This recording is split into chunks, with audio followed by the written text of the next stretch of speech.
Welcome back, everybody. It is another episode of Inside Boxing Live, presented by PPV.com. It is Dan Canobio. It is Chris Algieri. We are back. We are ready. My Yankees are down, but we're not out. Boxing world is still alive. Chris is on his way to Ireland. Things are happening. How are you, Chris? I'm good. I'm not packed for my international flight that's in a couple hours, which is, par for the course for me.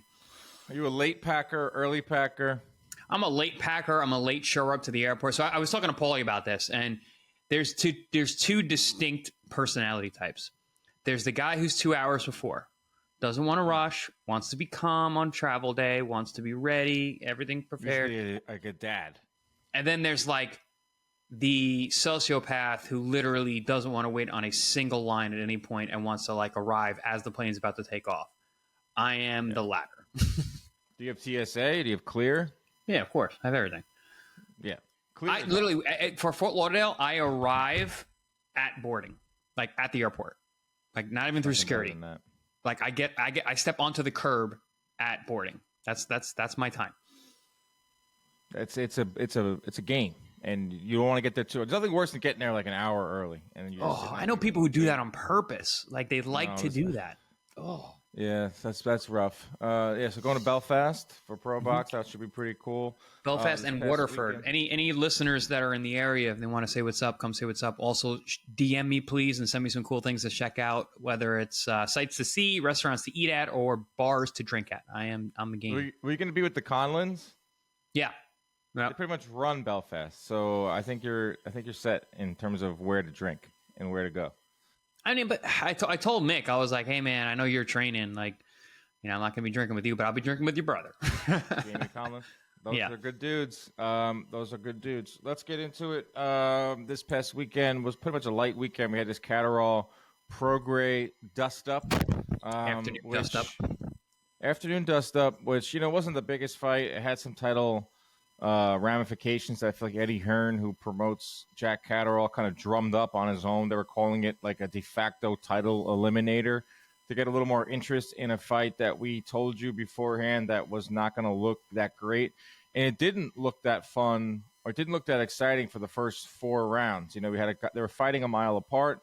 They were not closing the distance. Prograis' short arms, no legs. Catterall is not the most engaging fighters. We had 2 southpaws that are counterpunchers staring at each other for 4 or 5 rounds. And round 5 comes around, and there's that punch on the shoulder that could have been a slip. Down goes Catterall, and that kind of wakes Catterall up a little bit, because I think the fight was just from like nothing really happening in the first 5 rounds. It was kind of close still, because those were razor thin. And then it turned into like a panic rush. Right. Then it was like from 5 on, we had 2 knockdowns and we had some moments. Ultimately, Jack Catterall gets the win. We will talk about what it means for the 140 picture, where he fits in there. 140 is interesting, but wasn't like the worst fight. I think it was a little bit better than I expected. From the 5th round on, it caught some fire, but man, I just don't like the way Catterall fights. And Prograis, I think we saw the last of him at this level, at least. I don't know if he's talking about bare knuckle, but it wasn't the worst fight, but it wasn't also like a barn burner. No, it wasn't. It wasn't. It was not a high level chess match by any means. It left a lot to be desired, which a lot of Jack Catterall fights do, and Prograis lately, especially because he just doesn't throw punches. But in terms of what this fight was for me, like, listen, I don't know if you talk to anybody who knew anything, you knew Jack was going to win. Prograis just has not looked good in years. And this, to me, was the story. This whole fight was a story of Prograis exiting the sport. He looked early on like he was out of sorts. He was trying to find his way, kind of having like, listen, this happened to me on one of my comebacks, like having an existential crisis. Like, what am I doing here? Am I really supposed to be here? Do I really want to be here? Kind of thing. And then he wakes up because Jack starts so slow. He can let you get into a fight. So they get into it actually gets into the fight. And then Prograis starts like coming on a little bit. And then he just runs out of everything, runs out of gas. His legs give out. He starts getting cracked with shots. He can't take the punches the same way he used to. Now we're on back-to-back fights where he got dropped pretty badly by 2 light punchers, Haney and now Jack Catterall. So yeah, it's just. And then at the end of the fight, I tip my hat to Regis being brutally honest, like he always is at the end of the fight, being like, "Hey man, let these young guys have it. I just, I'll go to bare knuckle or something like this. This is not for me anymore. He's just a better man. I thought that was really cool on his part. Both guys, really cool guys, but the way they matched up was pretty much exactly how me and you said it was going to be. Kind of an ugly, boring fight. The most exciting parts were the big knockdowns by Jack Catterall, because they were legit good knockdowns with nice, beautiful left hands. But other than that, yeah, I don't take too much of this away for Catterall. I look at it more like this is just Regis, falling apart in front of our eyes. Yeah, I'll go back. I'll start backwards from the point you just made, and we'll talk about Prograis' career, because it's one of the more interesting careers that I'm not sure as a fighter you would want to emulate, but I'm sure if you get to the end of it, but if you get to the end, like I'm talking about the road that he took, and I'm not sure you would sign up for that road, but I'm sure when looking back, a lot of fighters would take this career.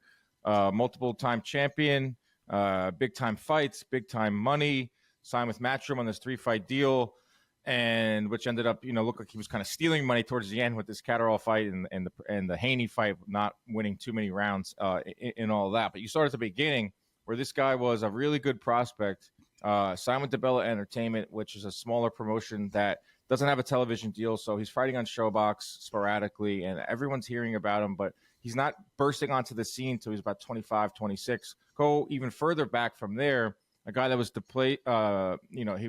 his career had a lot of interruptions. He was had a move during Hurricane Katrina. He had to move to Texas. He had to start and stop numerous times before he finally got his career going. Doesn't have the promoter, like I said, finally gets those title shots and those World Boxing Super Series opportunities. Comes up just short against Josh Taylor in 2019, which I thought was probably his peak.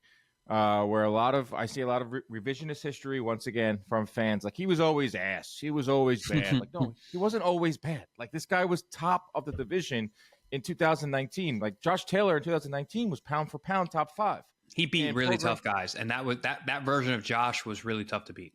Dude, that version of Josh Taylor, he was a world beater. Like, we're talking top 5, consensus top 5 in 2019, Josh Taylor. And Regis took him to the bitter end, like, life and death.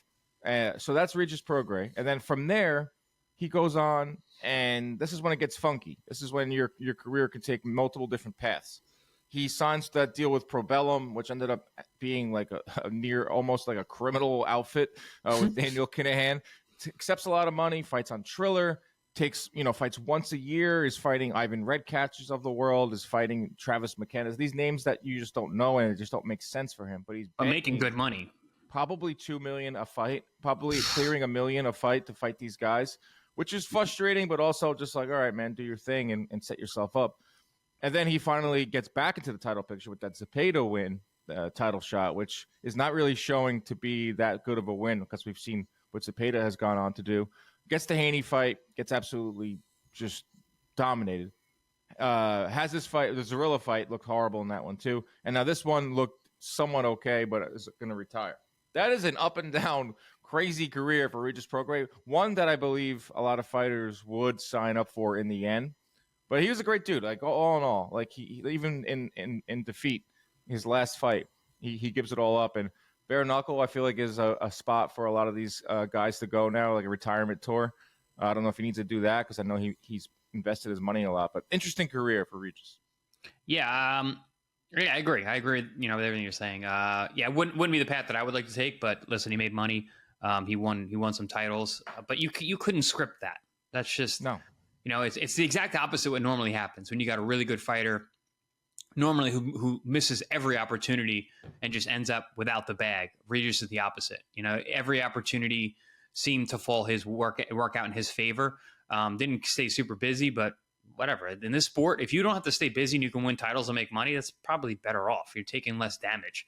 But if that's the end of his boxing career, good for you, champ, and enjoy whatever is next. Tip my cap to him. Over to Catterall, who has a lot left in the tank. He's in his prime at this point. Seemingly has a lot left. Doesn't really let it go. I think he's a fine fighter. I think he's a good dude. I think he's... Unfortunately for the fans, he's got a long way to go. Right? He's in the top 10. He's going to be in the top 10 for a while. Like, he's got those sustainable skills on defense. he does a wonderful job of slowing down the fight. He does a wonderful job of getting his opponent to fight at the pace that he wants them to fight at.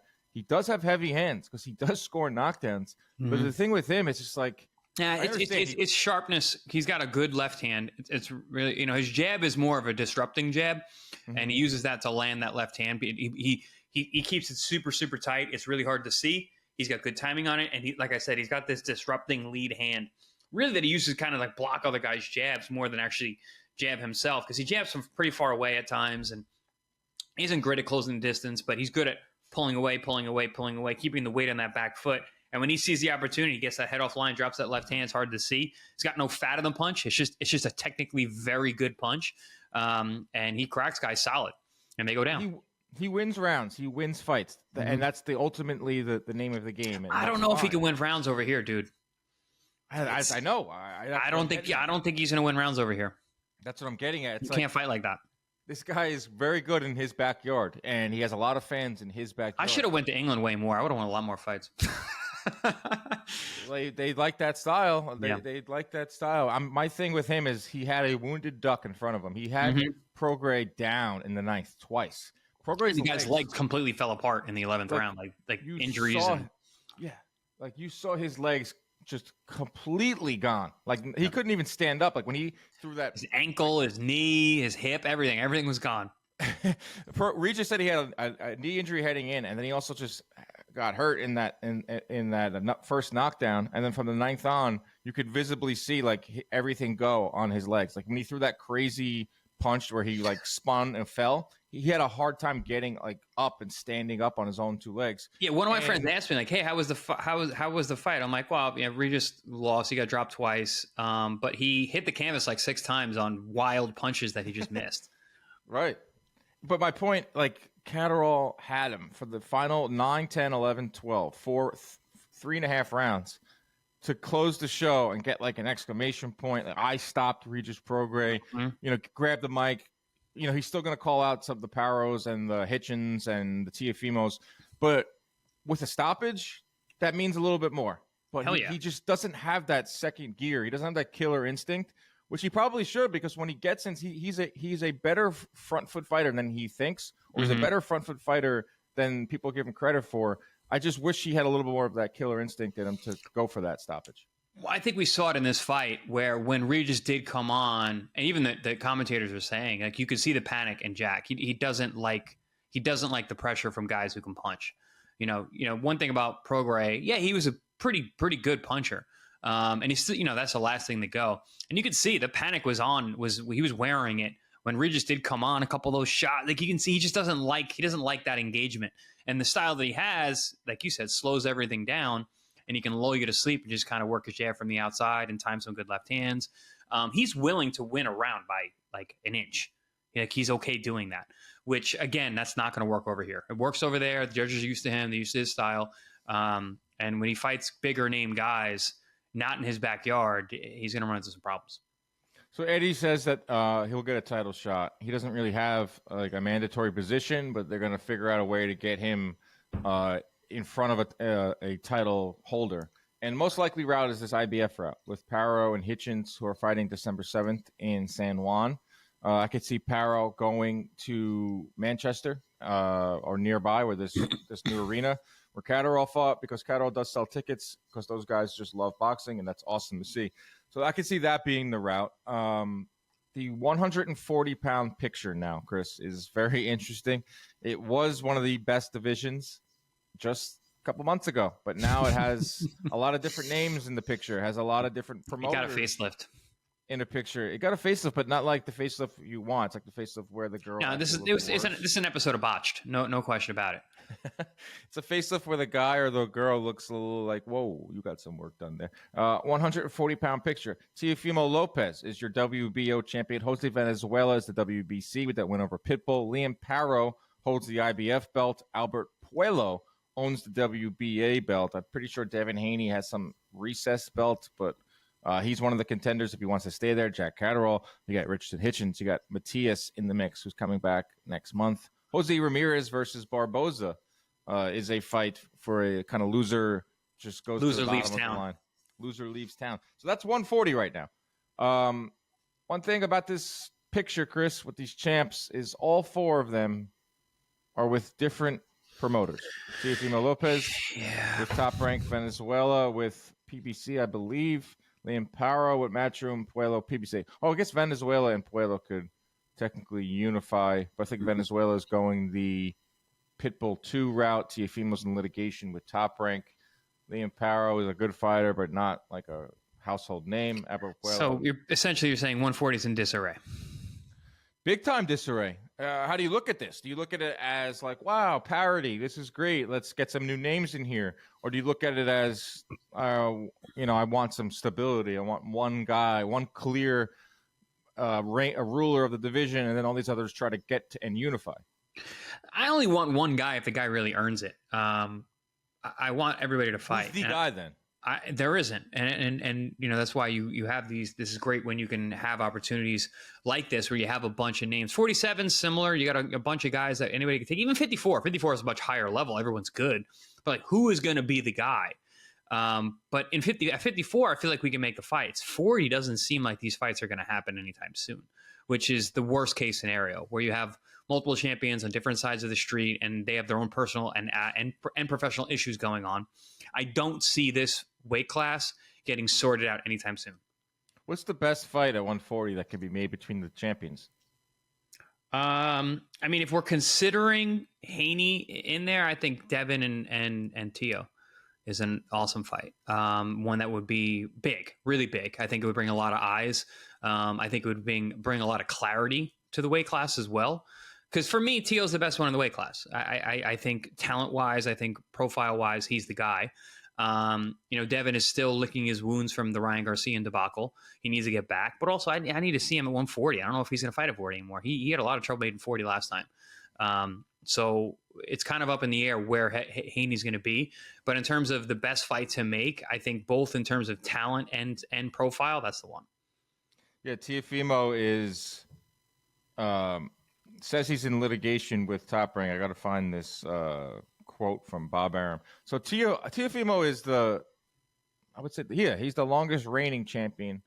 That's funny. When I said that I was in litigation with my promoter came to me and said, "You're not supposed to talk about this." I'm like, I can talk about whatever the hell I want. The media is part of my weapon against you, bro. Stop. We got a bad contract. I can talk to whoever the hell I want. Well, Arum's the one doing the talking, but Teofimo is the longest reigning champion at 140. He maybe is the most frustrating because he has all the talent in the world, but he can also look bad and he can also say crazy stuff. He can lose because he has lost.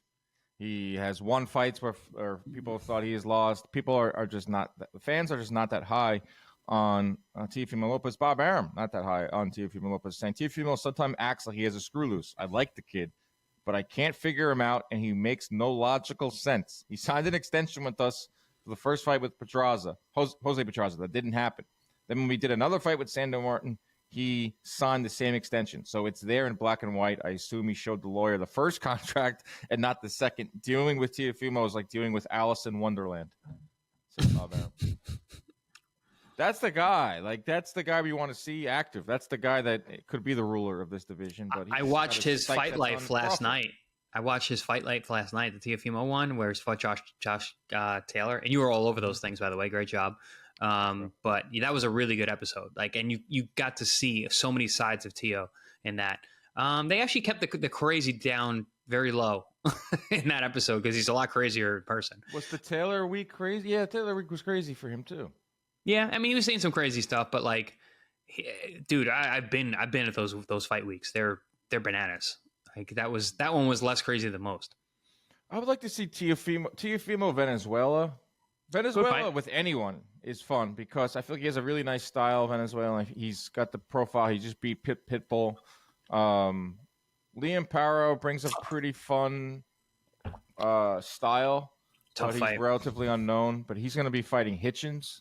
We'll see what happens with that. Paro's with Matchroom, so they're going to stay in that little lane. Like Paro versus Catterall. I mean, I think that's a lock for early next year. Pueblo is, I think, fighting Gary. Well, unless if Hitchens beats Paro, then we'll see Hitchens and Catterall. Yeah, exactly. Because both first guys, defense. Paro and Hitchens are both with Matchroom.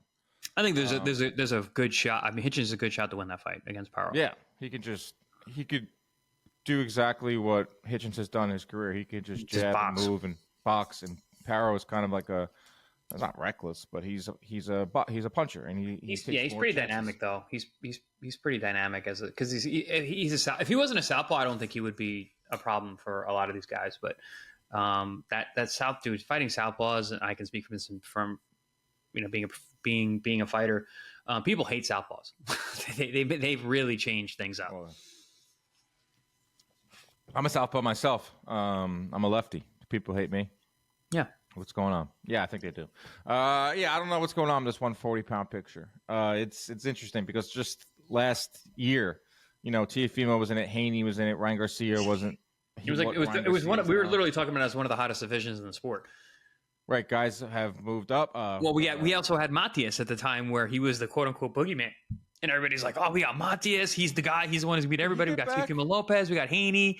We got Ryan Garcia. Like it was a red hot division." Right. And now Ryan Garcia is flirting with, 160, 168. Devin Haney could come back at 147. Teofimo's calling out. And we got lightweights moving up and beating the champions. So there's that.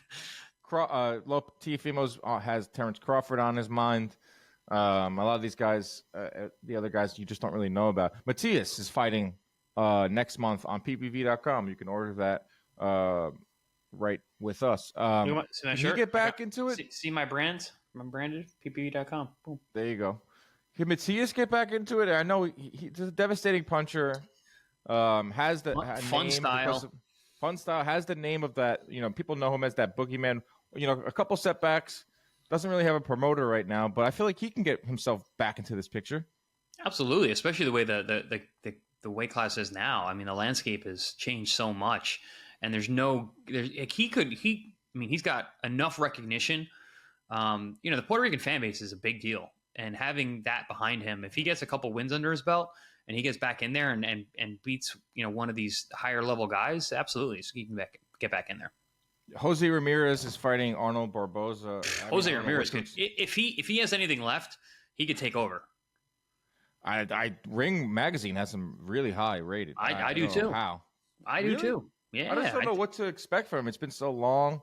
I feel like his best days were 2019 when he was fighting Hooker and he was in there with some of the bigger names. Like I always wanted to see Prograis and Ramirez. They never fought. That's a mythical matchup that we'll never get.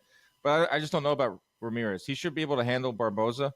And then if one of these titles become vacant or one of them become, title eliminator, I can see Jose Ramirez get back in. You're pretty high on Ramirez. Always happened. Yeah, I think he's Olympian. I wanted that fight because when he fought Hooker, I was the mandatory for Hooker, and then they unified, and then Ramirez beat him, and then I was telling Top Rank, all right, I'll fight Ramirez. I'll fight him in Fresno. I don't care. But he had a defense against Postal, and then the pandemic hit, so I lost all my momentum and all my positioning. Man. So I never got my second title fight. That pandemic just ruined. Fucked my whole career. I lost so much of my prime.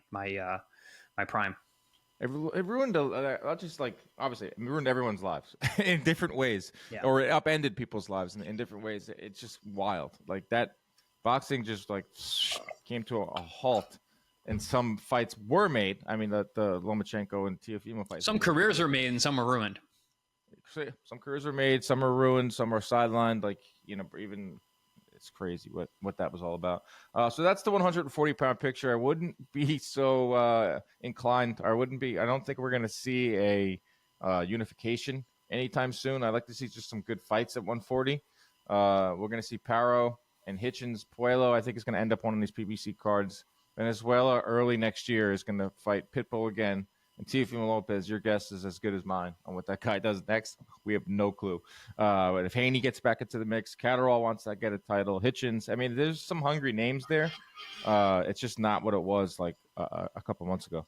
Did you see this, Chris? With Tank Davis-Lamont Roach could be moving off of December 14th. Lance Pugmire, Dan Rayfield both reporting that there's troubles with the venue. There was also some reports that Tank Roach could end up on Benavidez Murrell as a very juicy doubleheader sometime in January in Las Vegas. Very fluid situation with Tank Davis. If they end up on that card together, that's awesome. I think it's good for everybody. It's good for the fans. It really makes that pay-per-view purchase juicy because you got Benavidez and Morrell, which is a great fight. But also Morrell doesn't have the profile to really lead the pay-per-view. But so Benavidez and Morrell is like a fight head fight. Yeah, we love that fight. But the crossover appeal is not great. And then also Tank and Roach is not a fight head fight. Like people who know the sport are like, come on, you're fighting a guy, a blown up 30 pounder who didn't need to move up. You're just making him move up. But there's the appeal of Tank. So I think you take the appeal of Tank fighting, you take the appeal of David Benavidez fighting, the fact that Benavidez and Morrell's a really good fight, it makes the card worth a damn. It makes it worth coming, pulling out your wallet and paying for a pay-per-view. I think it's a great move. And if they do anything else but that, that's a misstep. Tank has said cap. He retweeted it. Didn't delete it because Tank is notorious for tweeting some crazy stuff and then deleting it right away. It's still up on his Twitter. He says cap to the doubleheader. So we could potentially still see this December 14th. Tank. Well, I heard that there was money issues. And if there's money issues, as in Tank's not getting enough money, there's no chance he's taking a double feature because then he's definitely going to get paid a lot less. And also there, like if it takes this double feature, you see the co-main event? I know he said during Fight Week that he would be the co-main event next time. But people say anything on Fight Week. I was gonna say what things said on Fight Week are taken with a grain of salt. Also, again, if there's money problems, there's no way he's taking the co-feature because then again, he's making less money. He is one of the, he's in that discussion for face of boxing, Tank Davis, and a lot of his detractors use it against him. A lot of his fans will say he is. Come on, look at the numbers he does. Look at the butts he puts, in seats and all that. But, him fighting as the co-main event to a Benavidez-Morrell main event, because that's what it would be. I think Benavidez-Morrell would be the main event on it should be January 25th. Tank, it ultimately doesn't really mean anything. That doesn't really mean that much, but it does mean a lot to these fighters. Like you want to be the main event. Tank Davis is. Oh no, it means a lot, dude. It means a whole lot to us. I stand corrected. It means a whole lot to us to be the main event. To the fans, I don't know. Like it shouldn't stop an event from happening, but you never know when egos get in the way. Like his Tank could say that on Fight Week. Don't you think he wants to have his own event? Like this is a guy that he's like a top 5 ticket seller in the sport. Like. Put Lamont, if they're going to go ahead with this Davis-Roach fight, put it in the Washington, D.C. area where I think Tank is just set on fighting in Houston, and they're having issues with the venue there, and he just wants the fight to happen in Houston, where everyone was excited in that area, the DMV area, because Roach is from there, Davis is from there. They have an amateur background. Like it would. There's not a lot of fights in the D.C. area. Maybe that could be a option because that's where I feel like the fight belongs. I mean, I said that from the very beginning. I mean, you got two guys from that area. Apparently, it would sell in Houston, too. I think you actually told me that. But it will. But I don't know, man. Also, making that a pay-per-view is mind-boggling. That's just the business where the sport is at. I'm talking about, like, in terms of gate, where, the fighters can make But if it's going to sell in Houston, then, you pack a bunch of Mexicans on the undercard, yeah, it'll still sell. And the undercard was supposed to be looking good. Fulton versus Figueroa, too. They had a Charlo rumor out there. He's from Houston, and he has a huge fan base there still, a big support system there.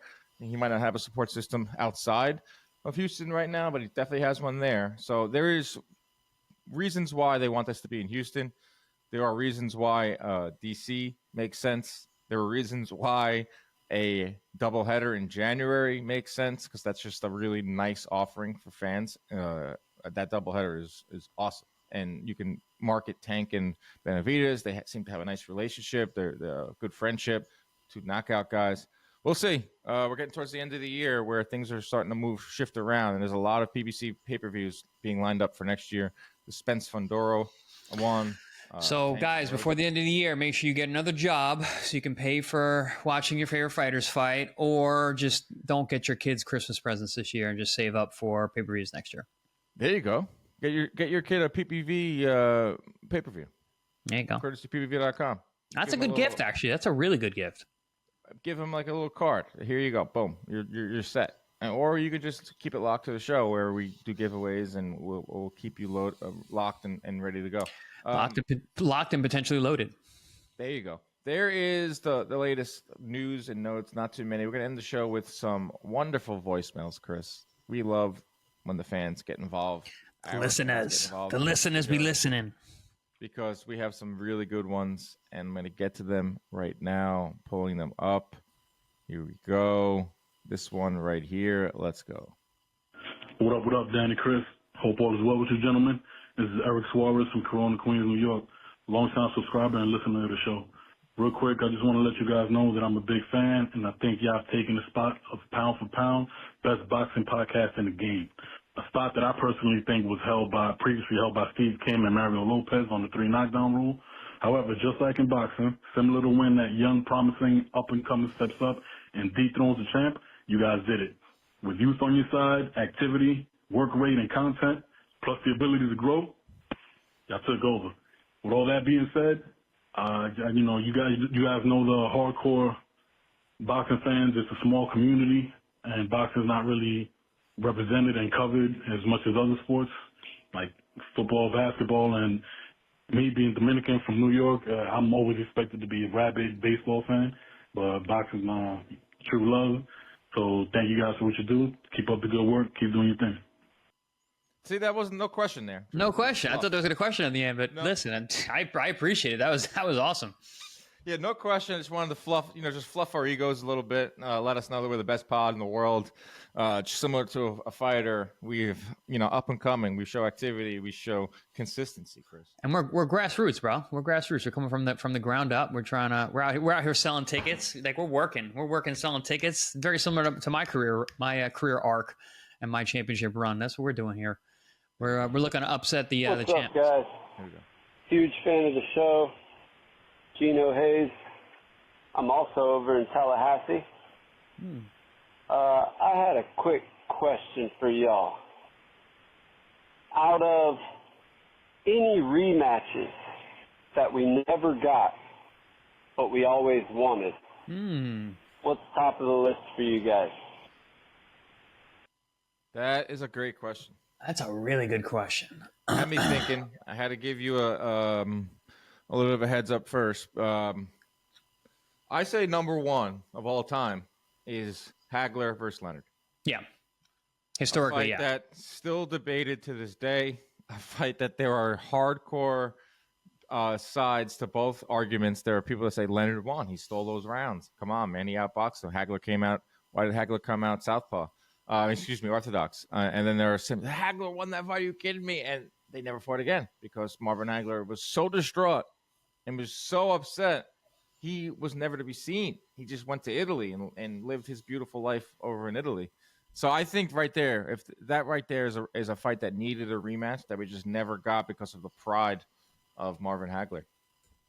Absolutely. I mean, that's going to be number one historically across the board. I was going to think about like working backwards, like recently. I think Haney Lomachenko is one that, because people are so divided on that one, that's a fight where it's like you want to see the rematch, but you also knew it was never going to happen. Well, there are a lot of fights these days that are very controversial, and they are made more controversial because of social media.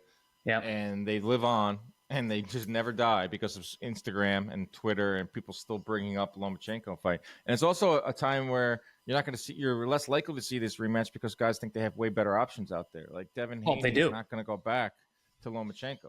That's one of those Haney like got by him. He's like, all right, I'm going to keep him in the rear view. But also, I mean, he moved up in weight, and Loma's a much smaller guy. But in the same kind of vicinity is Teofimo Lopez and Kambosos. Teo, that dude, without that loss, we're talking about Teofimo top 5 pound for pound fight. Like, he's so talented, but you cannot forget that night. And listen, we're never going to forget that night. But if he were to rematch him and then blast him out, you'd be like, okay, it diminishes, the negative effect of the first fight. Listen, the loss is still there, but it would do something. Dude, that fight, we talked about doing this podcast for a while, a different type of podcast where we talk about what if. Mm-hmm. Like, what if this didn't happen? What are the domino effects? That night changed so much in the sport. Yep. If Teofimo wins that fight, he stays top 5. He's not looked at as he's looked at now. Maybe he doesn't have this precipitous like downfall, whatever you want to say, like these crazy ups and downs. And if George Kambosos doesn't win that fight, he doesn't go on to make all this money. He doesn't go on to fight 24 rounds with Devin Haney. Like let's think about that too. Devin Haney probably fights Teofimo. You're looking at $10 less million in Kambosos' pocket without. I don't think any fans really care about that. I know George does. I mean, George is in Ferraris, and he's an amazing character, and he's one of the best clapbacks ever on Twitter. If you follow him, he's awesome. That's great for him. But just like the ramifications for the sport, because we were lining ourselves up for a Haney Teofimo mega fight, and then you see Kambosos come in and win, and you see Haney lick his chops and go, "Yeah, I'll go to freaking Australia twice and dominate you for 24 rounds," and that changed the trajectory of Devin Haney. I got Devin Haney fights with Lomachenko. I got Devin Haney to where he's at. It sprungboard him to, I wouldn't say superstardom, but like another tier. Yeah. Of not only notoriety but also earning potential. That night was nuts. And Kambosos or Teofimo says I will rematch Kambosos before my career I don't think is so. over. I mean, it would behoove Kambosos. I think that would be his next biggest possible payday, because I don't think anybody wants to give him any more paydays. He just somehow keeps getting paydays. I mean, great dude. Well, now he's Catterall, maybe they were talking about. Yeah, I mean, at this point, he's just an opponent. He's a high paid opponent. I'm still thinking of this question because it's a fantastic one. Pernell Whitaker or Julio Cesar Chavez. First fight was a draw. They never fought again. Highly disputed. And Pernell having that win on his record would be a big deal, because I don't see how Chavez would be able to beat Pernell at that point. But De La Hoya, he fought De La Hoya Trinidad. De La Hoya Trinidad. How about that fight? They never fought again, right? No, that's an epic fight that was very, very close and is highly debated. That never happened again between two legitimate, absolute, like, generational superstars. I get kind of confused because towards the end they all fought again, but like 7 years too late. And at like 170 pounds. We don't want to see that. But De La Hoya Trinidad had all the makings. That fight was the fight of the millennium. They were. Yeah, you had the controversy. You had them being total stars. It was huge money wise. Obviously, Pacquiao Mayweather will come to mind. I don't necessarily need to see that again, because I think it plays out similar. Exactly the same 10 out of 10 times. I think it looks just like that. Pacquiao punching air, Floyd landing 50% of his power shots, casual fans being upset, and boxing fans saying, "Yeah, I mean, what did you think this was going to look like?" Although I don't think it was that bad of a fight. That's one of my takes. One of the first interviews I got after my fight with Pacquiao in Macau, they were like, "Well, how do you think he's going to do against Mayweather?" I'm like, "Oh, he's going to lose." And they were like, "What?" And I'm like, "Oh no, it's just styles." And like, he's going to lose. Like I'm just telling you, now that I've been in the ring with him, especially, like I couldn't take advantage of them, but I saw the holes, and Floyd will. So, all right, here we go. They were like really mad. This is Brock from Ohio. Bit of a off the main question. Did you guys have any fight result when you were a kid that just devastated you?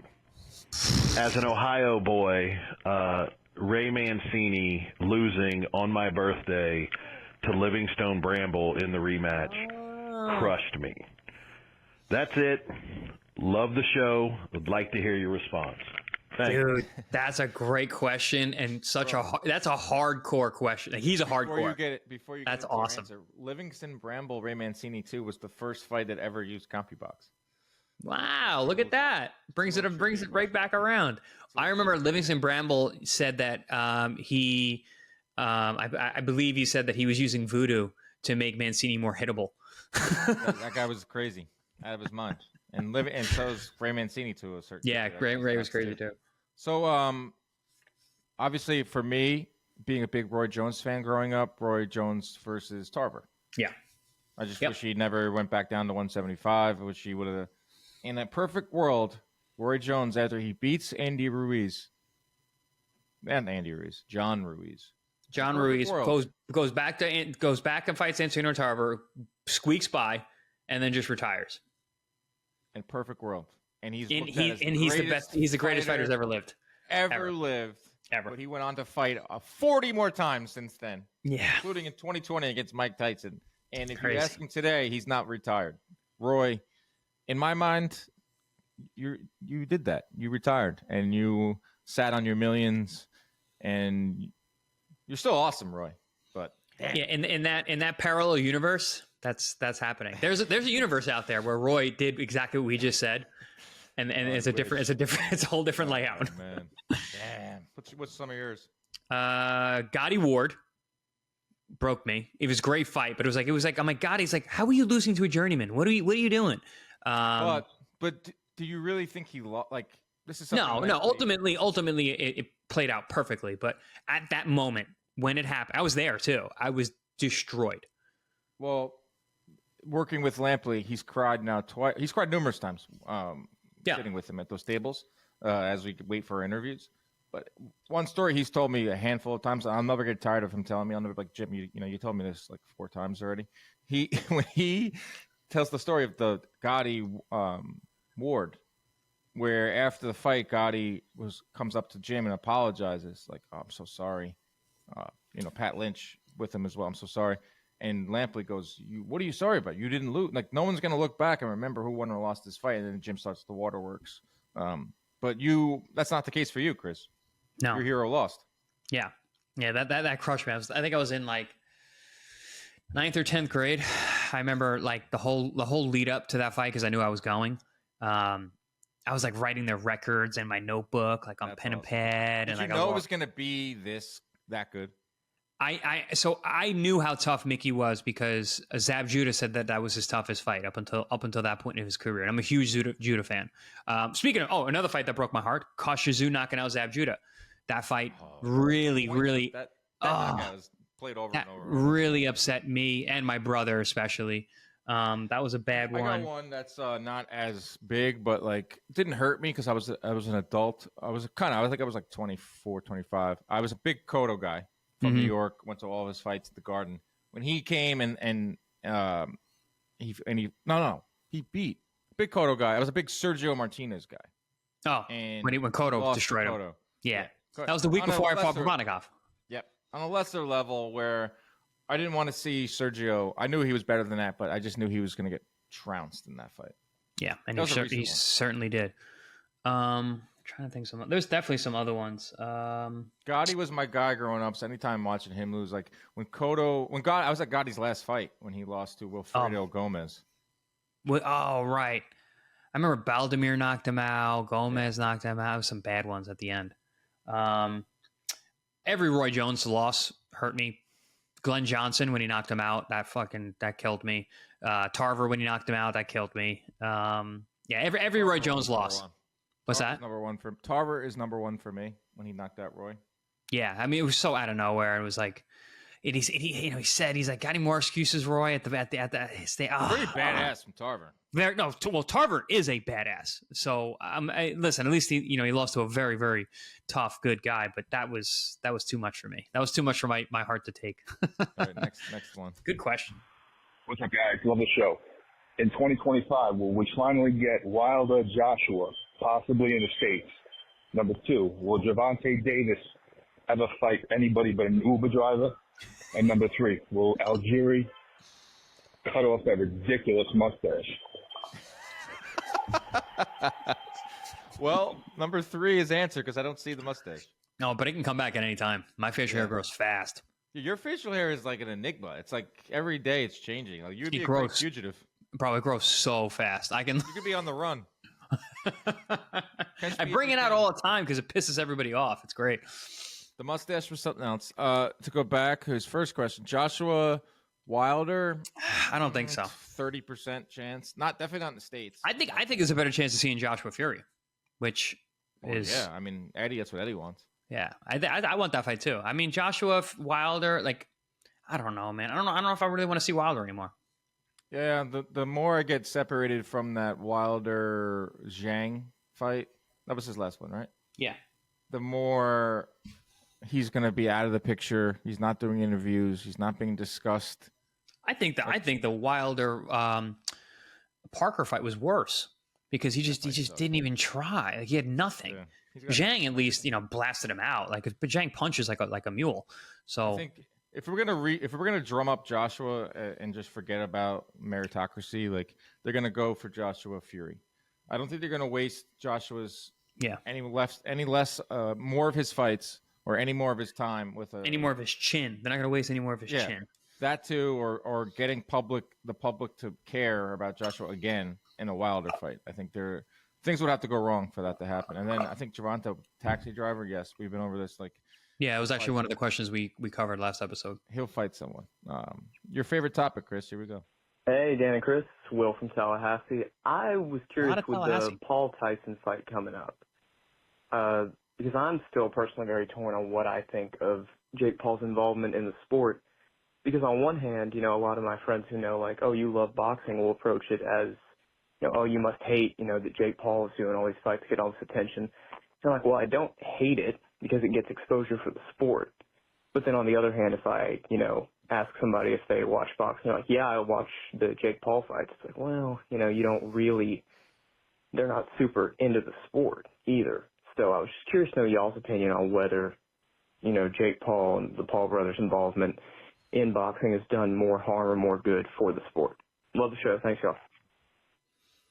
I personally think it's done more good for the sport because I agree. If you look at what he's done so far, like this guy is a promotion. This guy puts on club level fights with prospects. This guy has done a lot for women's boxing. His fights, you may not like them. That's fine. I also think him as a promoter, Jake Paul, is going to be his long-lasting stance in boxing is going to be as a promoter. Not stance, stamp. That's going to be a stamp in the sport. Yes, thank you. It's going to be him as a promoter because the guy has people listen to what he has to say. And lastly, like he's a fan of the sport. Like him tweeting about like a Haney fight or him tweeting about the Better BF Bivol fight. How is that bad? Like that, he's got like 30 million followers and he's talking about Better BF Bivol. Like this, we should be like thankful that this guy is shedding some light on boxing. You might not like the fights, and Tyson Paul is coming up really soon. And there's people out there that don't like it. There's people out there that are jazzed up. There's people out there that are going to watch out of curiosity. But I think he's done a lot more good than bad. I think that's very clear because we're going on maybe like 5 years of him in the sport, and we're starting to see what he's really about in terms of the business side. For the listener who broached that question, I'm sorry, I don't remember your name, what it was from the beginning, but I think your head's in the right place. Like everything you said is right. Like, yeah, like I think about this, and I think it's a good thing. It's getting attention to the sport, and that's good. And but people who say they watch boxing, they only watch that. It's like, well, no, they're not real. They're not true fans. All that's okay. Jake Paul fans. Yeah, they're Jake Paul fans, and which is fine. And you the listener, I think you just need to be able to open your mind and accept that. Listen, he is a good thing for the sport, and it's okay for you as a real fan to accept that, because anything that brings more eyes to the sport and brings more money into the pockets of actual fighters is a good thing. And yeah, I mean, Jake Paul he's a spectacle, but everything he's doing around his fights is actually really good. Giving these women opportunities to make money, to making Katie Taylor and Amanda Serrano again is a huge deal. Having a prospect card where you have this club level shows where these guys are getting exposure underneath the Jake Paul banner, it's a really good thing for the sport. And it all stems from exactly from what you said, Dan, is that he is a true fan of the sport.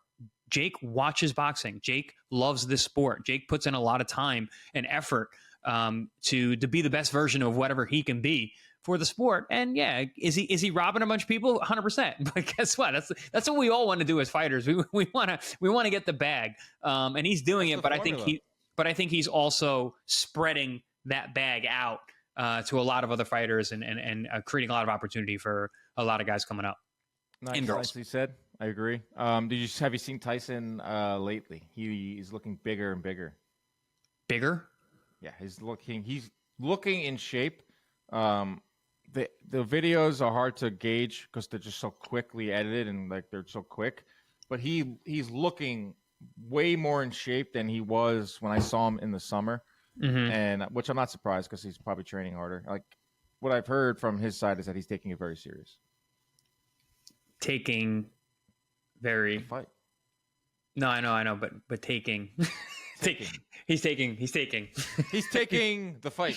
He's taking it very serious. He's taking. Have you put any thought into like what this could actually look like? Like, do you like Tyson? No. Have you put thought into the idea of what it would look like, or what the reaction would be if Mike Tyson lands something on Jake Paul and like knocks him down? Yeah, knocking him out would be probably one of the most viral moments ever. Yeah, because of where we're at in terms of social media. But Tyson knocking Jake Paul down or bum rushing him. Have you just like thought about what that will look like and like the reaction that it's going to set off across the world? This is going to be seen in 150 countries. I still haven't wrapped my head around the fact that this is actually happening because I've been saying so for so long. Flights are booked. I'm like, the fight's not happening. The fight's not happening. But like, it's so close now. I was like, wow, it's actually going to happen. November 15th, live on Netflix. But I really have not. I have not thought about what it's going to look like. I've not thought about what's going to happen at all. Will you jump out of your seat if Tyson has a moment? I'm probably not even going to watch it. You're gonna watch, bro. I'm probably not even gonna watch it. You're watching. No, I think I'm actually working that night, so I won't even be watching it. Just to go back to that fan's question too, like just look at the card. Like the Tyson Paul card is headlined by Tyson and Paul. Obviously, it was Serrano Taylor. We have Ramos on the card. We have Bruce Carrington on the card. Mario Barrios on the card. Lucas Badi, who knocked out Ashton Silva, Corey Marksman, who fought on MVP, Shadeja Green. Like there's a little bit of something for everyone, and there's some quote unquote real fights on the card. So that just kind of shows you where MVP's head's at. I work with MVP. I know what they're trying to achieve. Is they're trying to find that balance. Like they just want to say that, hey, we are capable of pulling off a Tyson Paul, but we're also capable of doing a club show in Orlando 6 times a year and sign fighters, build fighters, have these guys fight for titles. So that's pretty cool. And that's kind of like taking a piece of both what's going on in the boxing world these days.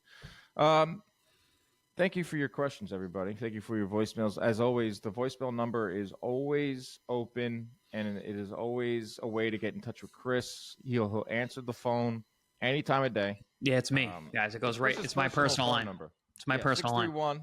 631-403-0859 if you want to get in touch with Chris Algieri directly. Enjoy your fight.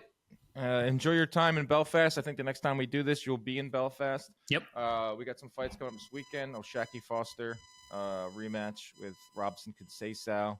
We'll draw up some more. I'm sure there'll be some craziness headlines coming our way. All right, Chris. Have a good one. Be good. Thanks. And Belfasters, get in my DMs. Tell me where to go. Protect yourselves at all times.